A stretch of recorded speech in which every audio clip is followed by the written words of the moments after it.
أعزائي المتابعين أهلا بيكم. في الحقيقة أنا لاحظت خلال الفترة اللي فاتت في هجوم فظيع جدا على سوزي الأردنية من قبل مذيعة في قناة فضائية. وبعدين لما لقيت الهجوم ده فحبيت أعرف مين سوزي. في الحقيقة أنا ما كنتش متابعها، فدخلت وشفت مين سوزي.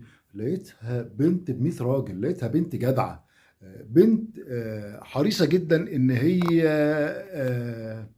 يعني اقول ايه، بس بتصرف على امها وعلى اختها وعلى ابوها وعائلتها كلها، وبتنقلهم من يعني من مكان لمكان اخر، وحريصة ان هي تجيب لهم كل طلباتهم، وبتشتغل وبتقول انا بسافر فبنت جدعة قوي. يعني انا شايفها ان سوزي المصرية هي مثال للبنت الجدعة الشريفة العفيفة. وبعدين كمان انا فوجئت ان هي عندها 19 سنة وبتشتغل من سنتين، يعني من وهي عندها 17 سنة وبتجتهد وتشتغل. ولا ومش كده وبس، وكمان بتدرس وبتتعلم وبتروح دروس. وكانت قاعدة بتتكلم مع ريهام سعيد وتقول انا رحت السنتر واتعلمت وخدت درس. وايه ده، ايه الجمال ده؟